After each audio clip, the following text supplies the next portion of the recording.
Bismillahirrahmanirrahim. Assalamualaikum warahmatullahi wabarakatuh. Innal hamdalillah nahmaduhu wa nasta'inuhu wa nastaghfiruh wa na'udzu billahi min shururi anfusina wa min sayyiati a'malina. Man yahdihillahu fala mudilla lahu wa man yudlil fala hadiya lahu. أشهد أن لا إله إلا الله وحده لا شريك له وأشهد أن محمدا عبده ورسوله اللهم صل وسلم على نبينا محمد وعلى آله وأصحابه ومن تبعهم بإحسان إلى يوم الدين أما بعد إخوة الإيمان والأخوات أعزني الله وإياكم.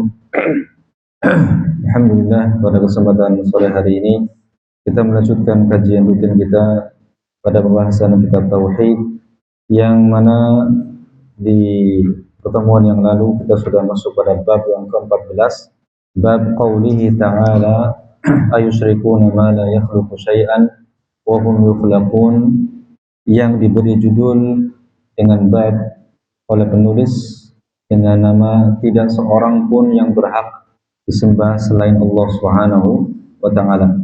Pada pertemuan yang lalu kita sudah menyebutkan dua dalil dari 4 dalil yang ada, yang mana pada dua dalil tersebut, yaitu ayat Al-Quran pada surat Al-A'raf ayat 191 sampai 192, dan juga surat Al-A'raf ayat 100 yang kedua adalah surat Fatir ayat 13 sampai 14.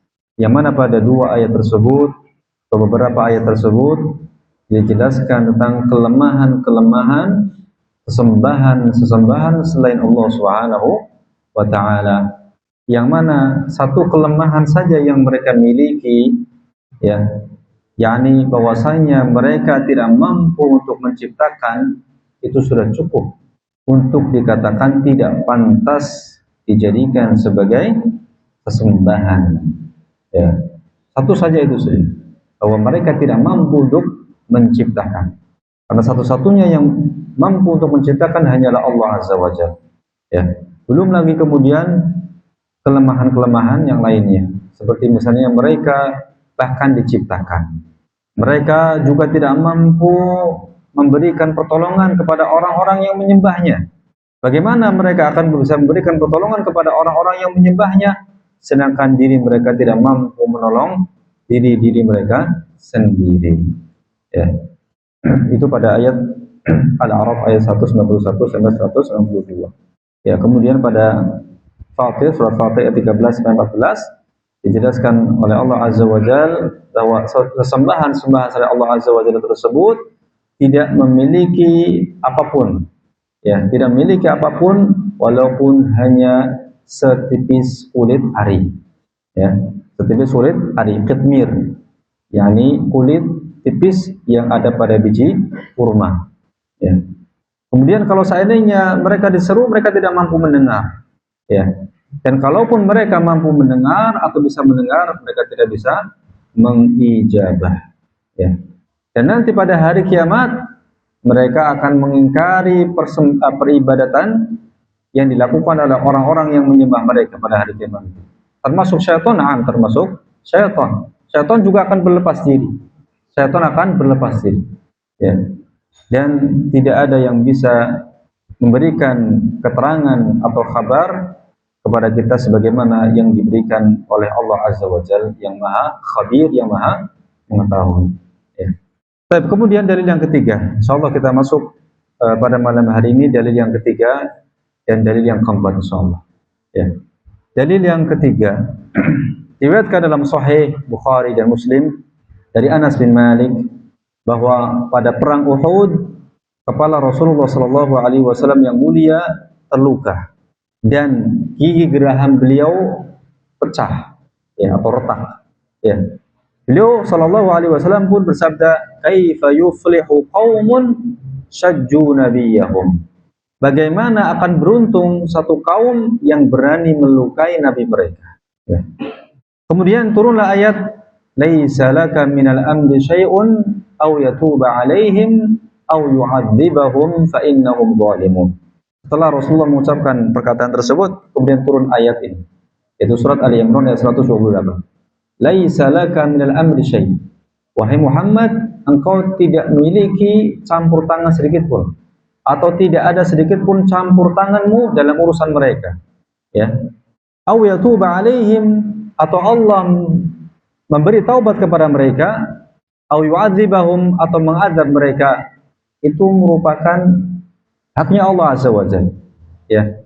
Bukan haknya engkau wahai Rasulullah, wahai Muhammad. Ya. Dan diriwayatkan dalam Sahih Bukhari dari Ibnu Umar radhiyallahu anhuma bahwa suatu kali, setiap kali hendak berdiri dari ruku pada rakaat terakhir dalam salat subuh, Rasulullah sallallahu alaihi wasallam membaca doa, Allahumma al'an fulanan wa fulanan. Ya Allah, laknatlah fulan dan fulan.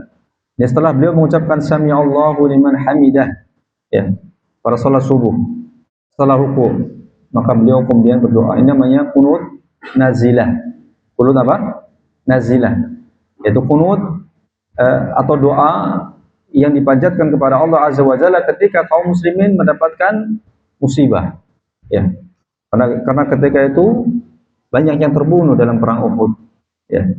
Maka kemudian turunlah firman Allah, laisa laka minal amri syai'. Tidak ada hak apapun bagimu dalam urusan mereka itu. Apakah Allah akan memberikan taubat kepada mereka atau Allah akan mengadab mereka? Itu bukan urusanmu wahai Muhammad. Ya. Dalam riwayat yang lainnya dikatakan bahwa beliau sallallahu alaihi wasallam melaknat Safwan bin Umayyah, Suhail bin Amr, dan Al-Haris bin Hisham. Ya, dalam riwayat yang lainnya disebutkan orang-orang yang dilaknat oleh Rasulullah sallallahu alaihi wasallam yang ketiga itu mereka masih kafir, ya. Safwan bin Umayyah, Suhail bin Amr, dan Al-Haris bin Hisham dilaknat, ya. Disebutkan namanya satu persatu. Maka kemudian turunlah ayat laisa laka minal amri syai'. Tidak ada hak apapun bagimu dalam urusan mereka. Baik. Ikhwatal iman azakumullah. Ya. Di dalam hadis ini Rasulullah sallallahu alaihi wasallam mendoakan keburukan untuk mereka yang telah melakukan kebiadaban yang luar biasa, ya. Perbuatan biadab yang luar biasa kepada Rasulullah sallallahu alaihi wasallam dan juga kepada para sahabatnya, ya.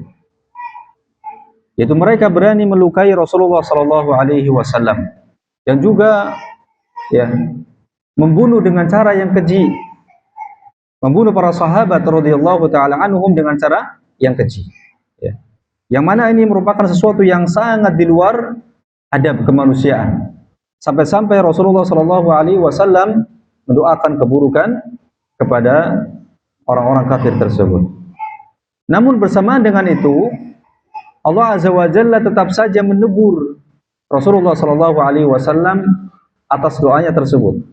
Jadi ditegur oleh Allah Subhanahu wa taala dengan turun ayat laisa laka minal amri syai'. Dan betul pada akhirnya ketiga orang ini, itu Safwan bin Umayyah, kemudian Suhail bin Amr, dan Al-Haris bin Hisham, ketiganya kemudian masuk Islam. Mendapatkan apa? Hidayah. Ya. Mendapatkan hidayah masuk Islam.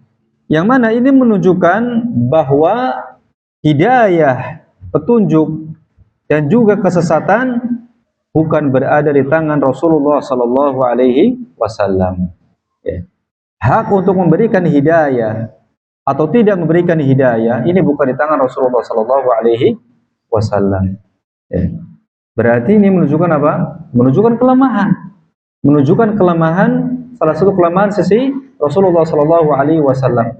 Maka makhluk yang demikian tidak boleh dimintai atau tidak boleh dimintakan kepadanya doa atau hajat, ya.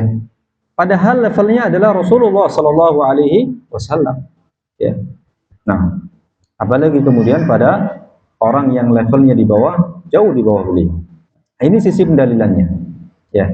Jadi sisi pendalilan dari dalil yang ketiga ini berkaitan dengan bab adalah Jika Nabi Shallallahu Alaihi Wasallam saja butuh kepada berdoa, butuh untuk berdoa kepada Allah Subhanahu Wa Taala, ya, dan juga para sahabatnya juga ikut mengaminkan doa Rasulullah Shallallahu Alaihi Wasallam, maka makhluk atau orang yang kondisinya seperti ini tidak boleh, ya, dimintakan doa atau tidak boleh meminta kepada beliau Shallallahu Alaihi Wasallam. Kenapa? Karena Rasulullah Shallallahu Alaihi Wasallam sendiri berdoa kepada Allah Subhanahu Wa Taala. Dan demikianlah kondisi sesembahan-sesembahan yang disembah selain Allah Subhanahu Wa Taala dari orang-orang soleh. Ya, ya, orang-orang soleh dari para nabi, para rasul dan yang lainnya itu sendiri kondisinya, ya, melakukan amalan-amalan yang bisa mendekatkan diri mereka kepada Allah Subhanahu Wa Taala sedekat-dekatnya. Siapa yang paling dekat di antara mereka kepada Allah Azza wa Jalla dengan melakukan banyak amal soleh, termasuk berdoa. Maka bagaimana kemudian, ya, manusia atau makhluk yang kondisinya seperti ini kemudian mereka diminta, ya, diibadahi, ya, yang jelas-jelas itu merupakan kekurangan sebagai, ya, kesembahan, ya. Ini kondisi Rasulullah Shallallahu Alaihi Wasallam. Maka terlebih lagi manusia yang levelnya jauh di bawah Rasulullah Shallallahu Alaihi Wasallam, maka lebih pantas lagi untuk, ya, tidak boleh meminta kepada mereka, ya, orang-orang soleh yang ada di kuburannya misalnya, ya. Ini yang pertama. Yang kemudian yang kedua, jika Rasulullah Shallallahu Alaihi Wasallam saja, ya, berkeinginan agar ketiga orang tersebut dijauhkan dari rahmat Allah, ya, namun kemudian keinginan beliau dan juga keinginan para sahabat yang mengaminkan doa beliau ternyata tidak dikabulkan oleh Allah Azza wa Jalla, tidak dikabulkan. Maka bagaimana mereka bisa disembah dan ditunjukkan doa kepada mereka? Ada sesuatu yang tidak Rasulullah Shallallahu Alaihi Wasallam dan juga para sahabatnya dapatkan, ya. Sedangkan sifat Rabb, sifat Tuhan Rabbul Alamin adalah fa'alun lima yurid, maha melakukan apa yang dia kehendaki. Sedangkan Rasulullah Shallallahu Alaihi Wasallam ada yang tidak mampu beliau capai dari keinginan beliau. Ya, sama dengan kita.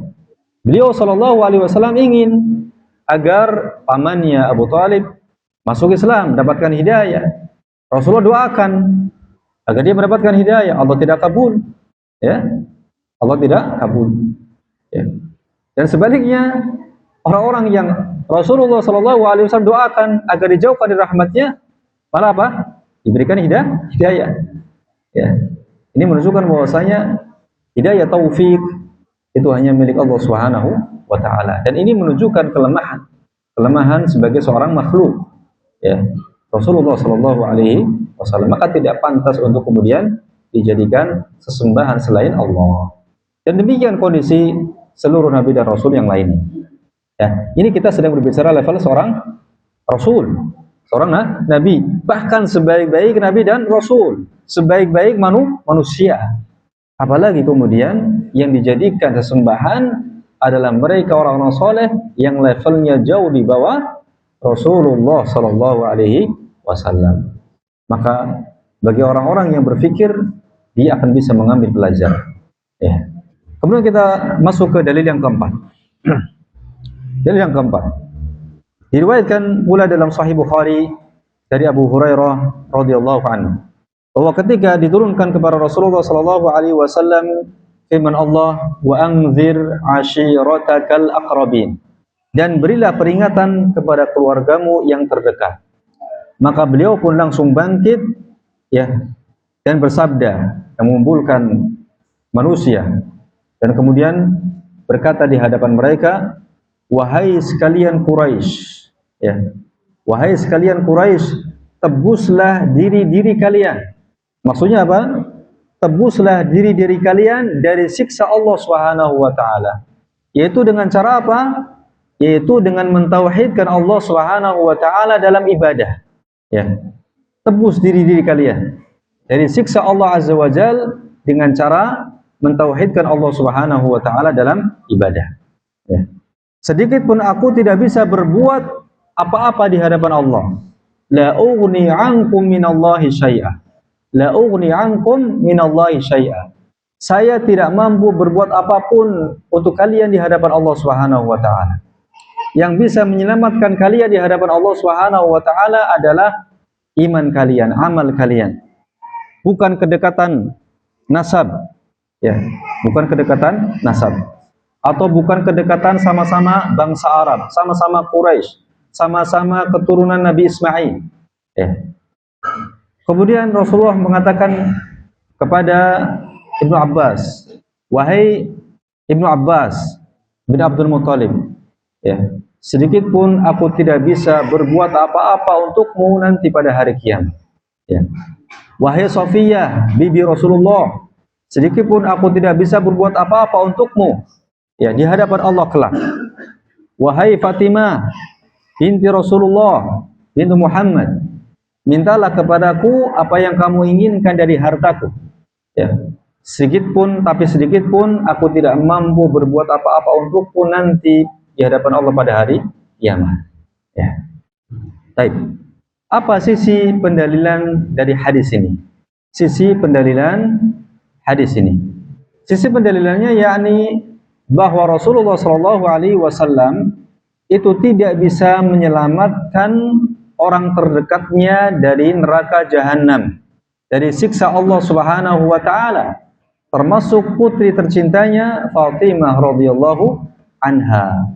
Ya, Rasulullah Shallallahu Alaihi Wasallam tidak mampu untuk menyelamatkan seseorang pun dari siksa Allah Subhanahu Wa Taala, bahkan dari orang yang paling dekat sekalipun seperti putrinya yaitu Fatimah.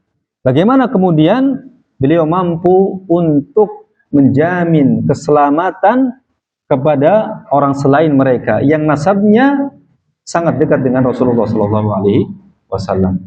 Di saat di zaman ini, ikhwas sekalian, kita mendapati sebuah fenomena yang kontradiksi antara petunjuk Rasulullah dengan apa yang dikatakan oleh manusia di zaman ini, yang mana mereka berani menjamin orang lain dengan surga. Ya, kalau kamu masuk kelompok saya, surga sudah aman. Ya, surga sudah aman. Ya, kalau kamu cinta apa? Ya, nanti kita akan bahas di sini, ya, tentang nasab Ahlul Bait. Ya, jadi penulis di sini dalam pembahasan dalil yang keempat ini menjelaskan tentang kedudukan Ahlul Bait dan bagaimana seharusnya mereka, ya, bagaimana seharusnya mereka. Ya.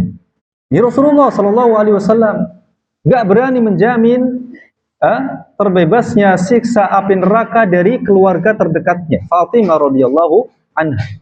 Yang bisa menyelamatkan diri mereka sendiri adalah keimanan mereka kepada Allah Azza wa Jalla. Ya. Ikhwa fillah azakumullah.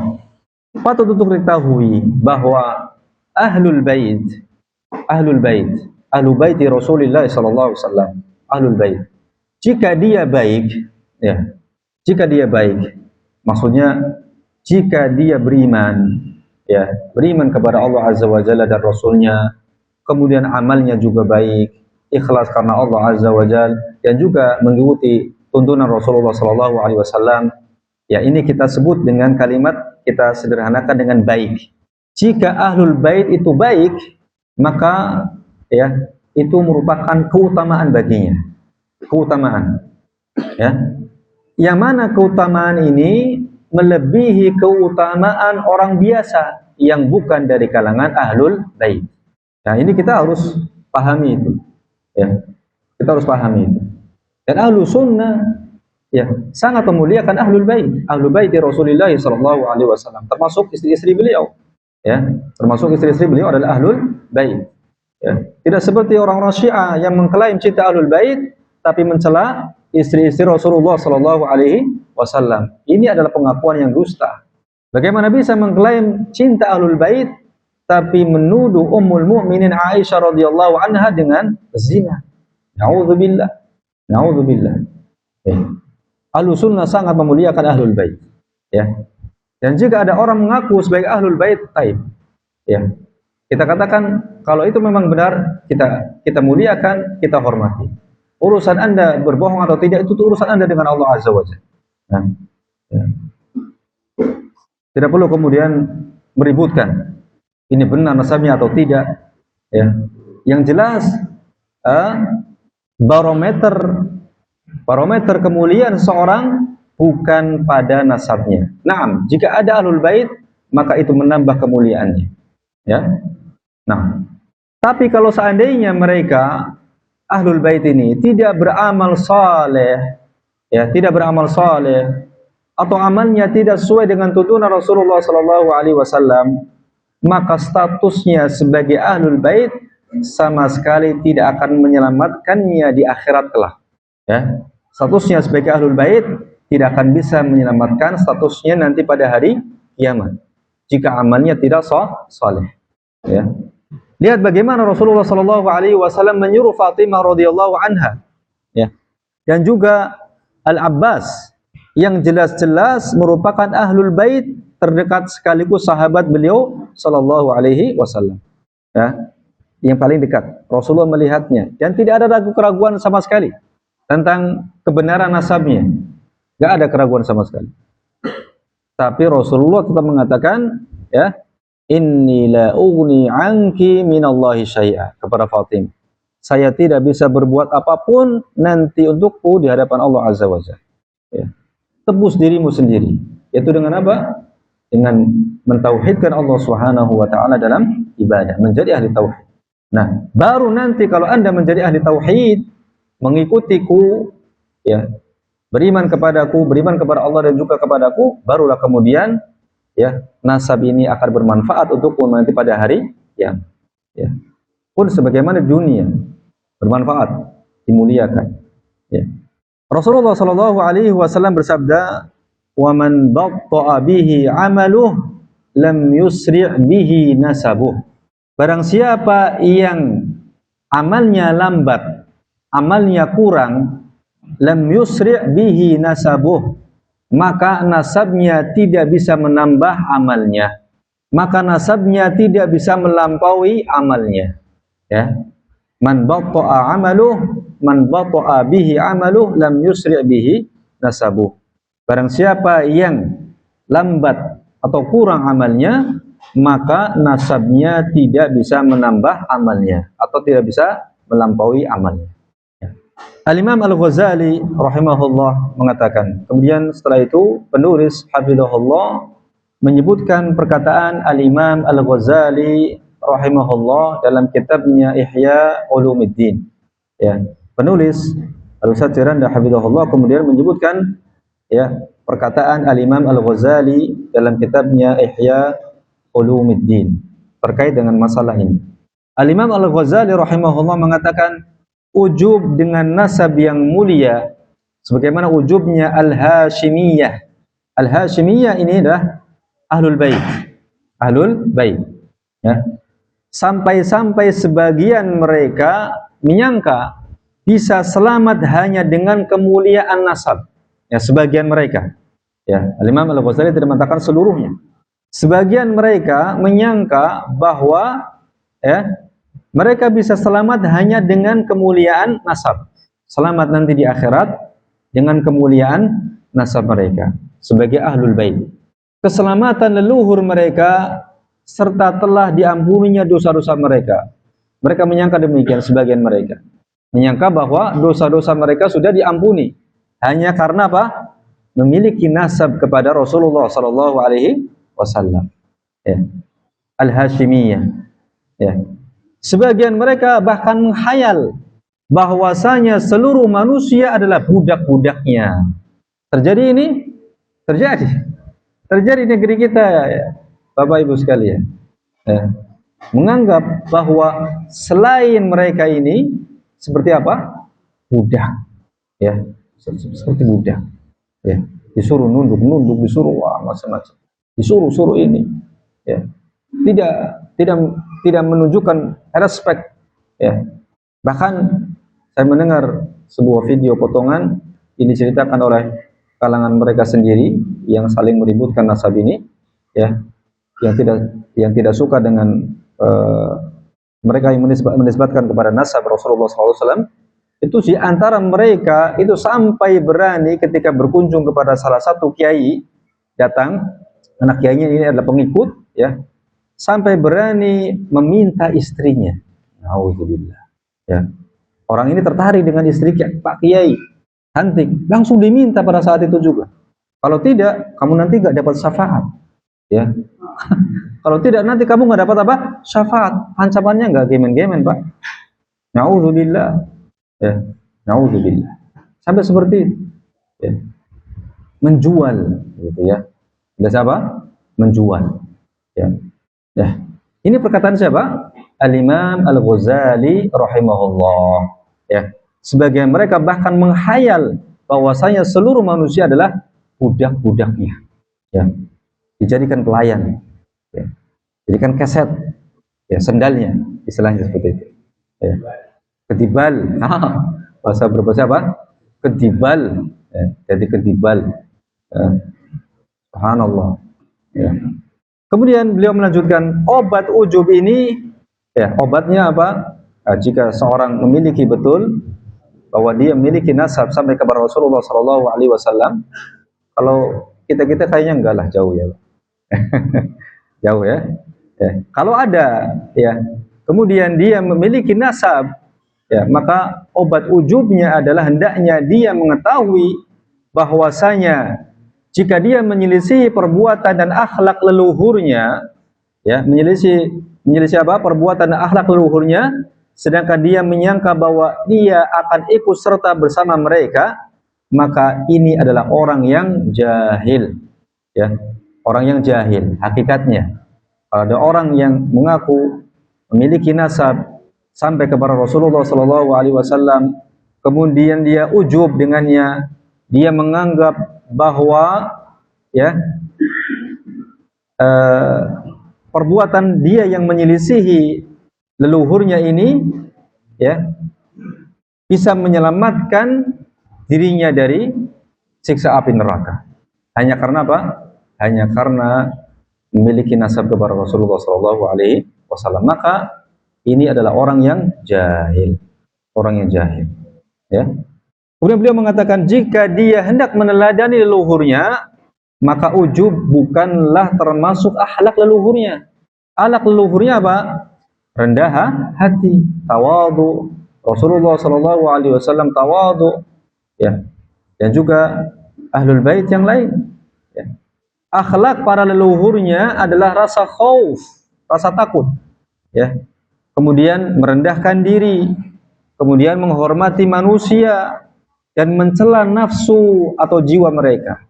Menghormati manusia, bukan memperbudak manusia, bukan merendahkan manusia. Ya. Sungguh mereka, yakni para leluhur, telah mencapai kemuliaan dengan apa? Dengan ketaatan dan ilmu serta akhlak-akhlak yang terpuji.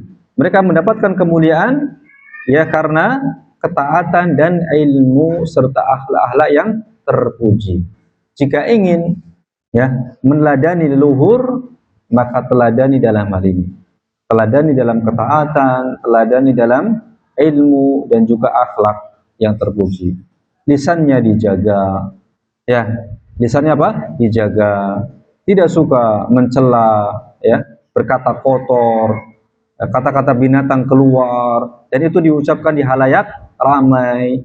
Apa ya pantas seperti itu? Ya, apa ya pantas? Ya, tidak pantas. Ya. Kemudian beliau mengatakan, mereka tidaklah meraih kemuliaan dengan nasab, ya, maka hendaklah mereka mencari kemuliaan dengan perkara-perkara yang dengannya para leluhurnya menjadi mulia, ya. Termasuk juga ikhwas sekalian, ya, bukan hanya pada kemuliaan nasab yang sampai kepada Rasulullah SAW saja, tapi juga ada sebagian orang, kaum atau suatu suku bangsa juga berbangga-bangga dengan nenek moyang mereka, ya, bukan hanya yang nasabnya sampai kepada Rasulullah SAW atau ahlul bait, tapi juga selain mereka juga berbangga-bangga, dan ini merupakan kebiasaannya siapa? Kebiasaan jahiliyah, kebiasaan jahiliyah, yaitu berbangga-bangga dengan nasab, bapaknya, kakeknya, ya, kiai, ustadz, ya. Tapi dirinya jauh dari akhlak ustaz, dari kayak akhlak kiai misalnya, mbahnya keturunan mbah siapa, kiai siapa, ya. Berbangga dengan saya keturunan kiai fulan, mbah fulan. Ini banyak terjadi. Dan ini termasuk salah satu sifat jahiliyah, berbangga-bangga dengan nasab dirinya dan merendahkan nasab orang lain. Ya, at-ta'an fil ansab, ya, mencela nasab orang lain dan berbangga dengan nasabnya sendiri. Ya. Kemudian beliau melanjutkan, betapa banyak orang yang senasab dan sesuku dengan leluhur mereka, namun mereka tidak beriman kepada Allah Azza wa Jalla dan hari akhir. Ya? Dan mereka di sisi Allah lebih buruk dan hina daripada anjing dan babi. Ini masih perkataan Al-Imam Al-Ghazali rahimahullah. Ya. Oleh karenanya Allah Azza wa Jalla berfirman, ya ayuhan nas, inna khalaqnakum min dzakarin wa untha. Wahai manusia, sesungguhnya kami menciptakan kalian dari seorang laki-laki dan seorang perempuan. Ya. Maksudnya apa? Tidak ada perbedaan pada nasab-nasab kalian. Karena sejatinya, hakikatnya, asal kalian sama. Ya, yaitu dari seorang laki-laki dan seorang perempuan. Inna khalaqnakum min dzakarin wa untha. Ya. Dari Nabi Adam alaihissalam dan Hawa. Ya. Kemudian Allah Azza wa Jalla menyebutkan faidah nasab. Ya. Wa ja'alnakum syu'uban wa qabaila lita'arafu. Dan kemudian kami jadikan kalian berbangsa-bangsa dan bersuku-suku. Berbangsa-bangsa dan bersuku-suku, memiliki nasab. Ya. Apa tujuannya? Lita'arafu. Agar kalian saling mengenal. Agar kalian saling apa? Mengenal. Kemudian setelah itu Allah Azza wa Jalla menjelaskan bahwasanya kemuliaan itu adalah karena ketakwaan, bukan karena nasab. Setelah Allah Azza wa Jalla menyebutkan faidah nasab yaitu lita'arafu, ya, agar kalian saling mengenal, Allah menjelaskan bahwa kemuliaan itu bukan pada nasab, tapi kemuliaan itu pada takwa. Allah mengatakan inna akramakum indallahi atqakum. Sesungguhnya yang paling mulia di antara kalian di sisi Allah adalah yang paling bertakwa. Ya. Anaknya kiai, anaknya ustadz, ya. Tapi seperti itu. Ya, seperti itu. Nah, misalnya. Tapi anaknya petani, anaknya orang yang tidak dikenal, ya. Tapi akhlaknya baik, ya. Amalnya bagus. Masya Allah. Maka dia mulia di sisi Allah Azza wa Jalla. Gitu ya. Ya. Dan kemudian beliau melanjutkan, ketika ditanyakan kepada Rasulullah SAW tentang orang yang paling mulia dan paling cerdas, ya, man akramun nas, Rasulullah pernah ditanya, man akramun nas, siapa manusia yang paling mulia? Dalam lafaz yang lain, ayyul mu'minina afdal, mukmin yang mana yang paling utama? Maka Rasulullah SAW tidak menjawab dengan orang yang paling mulia dan paling cerdas adalah orang yang nasabnya berarah ke nasabku. Nabi tidak mengatakan demikian.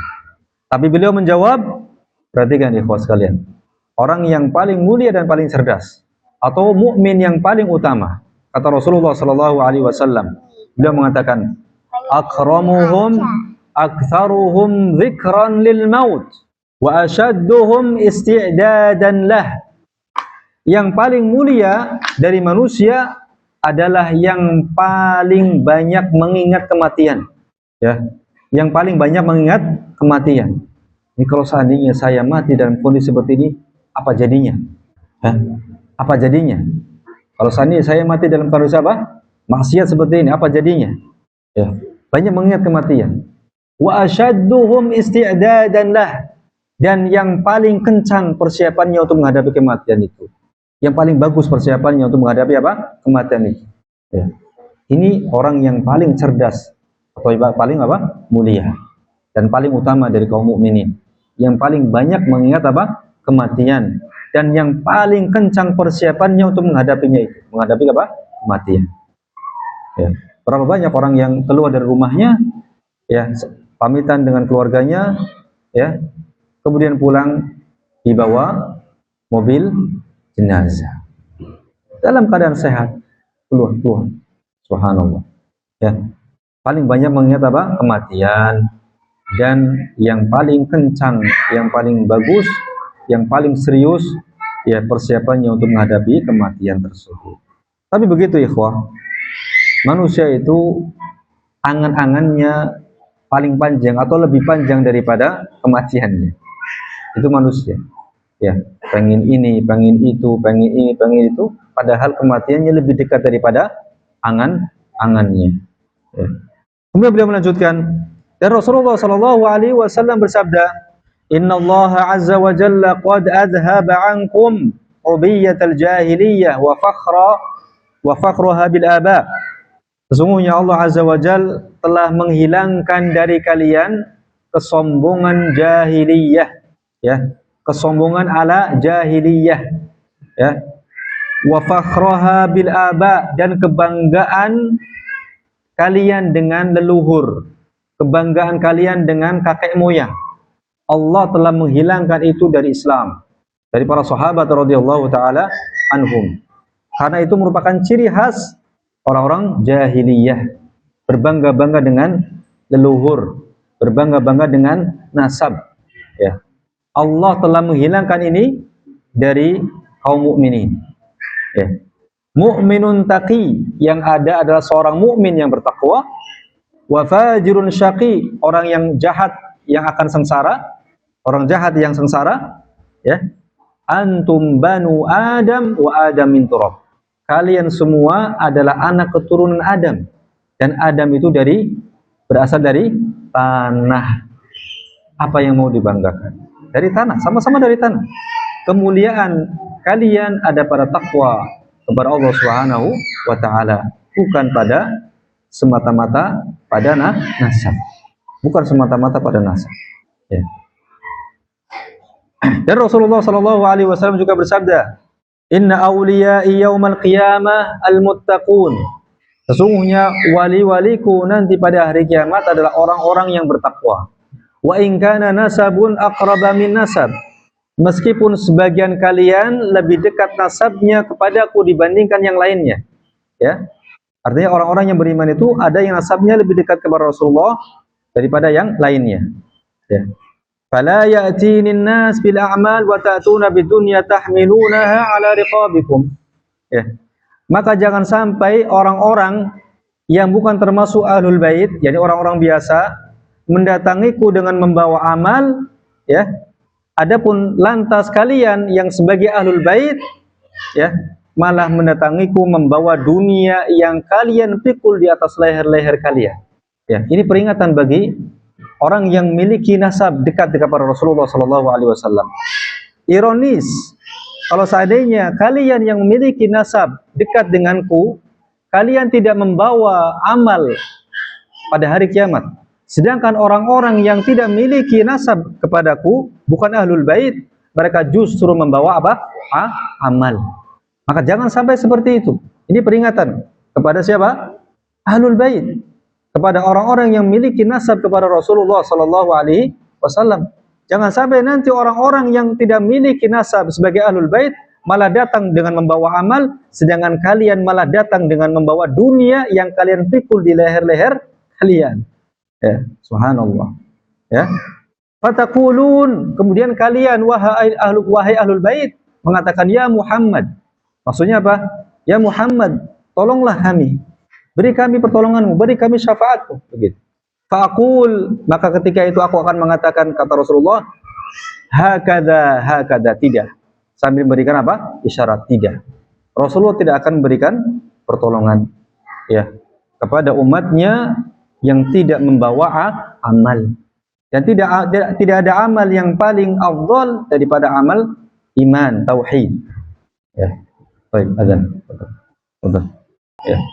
Dalam hadis ini Rasulullah sallallahu alaihi wasallam menjelaskan bahwasanya jika Quraisy atau kaum Quraisy itu condong kepada dunia, maka nasab mereka tidak akan memberi manfaat bagi mereka kelak pada hari kiamat. Kemudian Al-Imam Al-Ghazali menyebutkan tentang firman Allah Azza wa Jalla, wa anzir ashiratakal aqrabin, yang tadi sudah kita sebutkan di awal kajian, ya, tentang dakwah Rasulullah sallallahu alaihi wasallam kepada kerabat beliau yang terdekat, ya, dengan menyebutkan perintah untuk menebus diri-diri mereka yang tadi itu sudah kita sampaikan. Kemudian beliau melanjutkan bahwa beliau mengatakan ahlul bait yang menyadari bahwa hakikat kemuliaannya adalah sesuai dengan kadar ketakwaannya, ya, dan bahwa kebiasaan leluhurnya dahulu adalah rendah hati, maka dia akan meladani mereka dalam ketakwaan dan rendah hati. Dan kita tidak memungkiri adanya ahlul bait di zaman ini yang memiliki sifat ini. Ada. Kita tidak memungkiri yang mereka betul-betul meneladani leluhur mereka berupa ketakwaan dan kerendahan hati. Bahkan mereka berusaha menyembunyikan apa? Hakikat nasab dia. Kenapa? Karena mungkin khawatir manusia akan hulu kepadanya, atau mungkin kemudian muncul dalam dirinya ujub. Maka mereka khawatir dan mereka berpenampilan biasa saja, ya, dan mereka menghormati manusia, memuliakan manusia, ya. Jika dia malah bersikap sebaliknya, maka secara tidak langsung, kata Imam Al-Ghazali, dia telah menodai nasabnya sendiri, walaupun jarak nasab antara dirinya dengan luhurnya sangat dekat. Ya, hakikatnya mencoreng, menodai nasabnya sendiri. Jika kemudian dia tidak mencontoh leluhurnya dengan ketakwaan dan kerendahan hati. Selesai perkataan Al-Imam Al-Ghazali rahimahullah. Kemudian penulis menyebutkan perkataan Syekh Shalih Fauzan. Syekh Shalih Fauzan hafizahullah mengatakan bahwa oknum dari kalangan ahlul bait yang hanya bersandar dengan statusnya tersebut tanpa memperdulikan takwa dan amal solehnya, sembari menyangka bahwa statusnya itu sudah cukup sebagai penyelamatnya dari neraka, maka sungguh orang seperti ini telah tertipu oleh syaitan.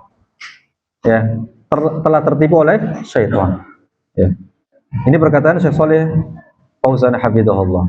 Kemudian penulis mengatakan realitanya, kenyataannya, tidak ada satu dalil pun yang memastikan bahwa seluruh keturunan para nabi itu selamat. Tidak ada satu dalil pun yang menjelaskan bahwa seluruh keturunan nabi itu apa? Selamat. Justru yang ada sebaliknya. Di antaranya firman Allah Subhanahu wa taala, ya, justru yang ada adalah firman Allah Subhanahu wa taala. Allah berfirman tentang Nabi Ibrahim dan Nabi Ishaq. Wa basyarnahu bi Ishaq nabiyyan minas salihin. Wa barakna alaihi wa ala Ishaq. Wa min dzurriyyatihima muhsinun wa zalimun li nafsihi mubin. Dan kami berikan kabar gembira kepada Ibrahim berupa lahirnya Ishaq sebagai nabi dan orang-orang soleh. Dan kami berkahi atasnya, atas Ibrahim dan atas Ishaq.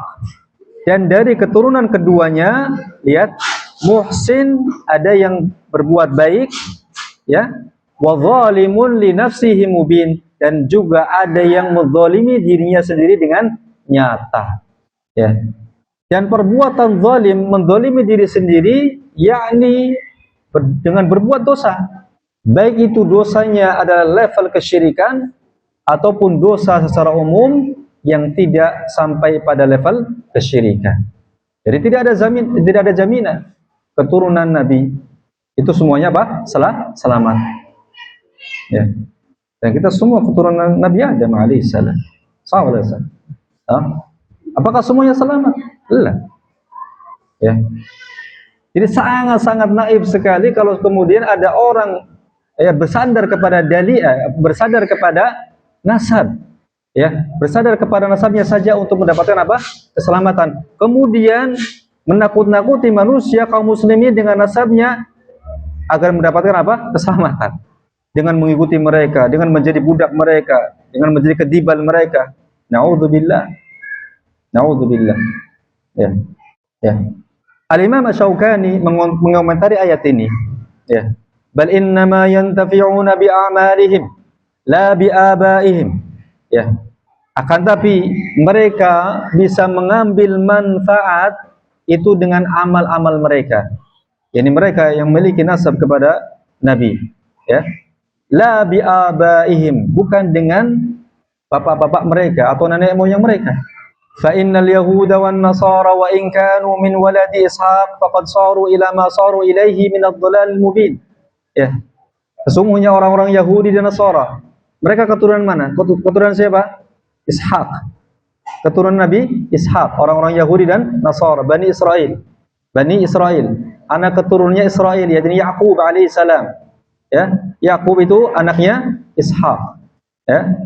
Kita lihat seperti apa mereka sekarang. Orang-orang Yahudi dan Nasara dari kesesatan yang nyata.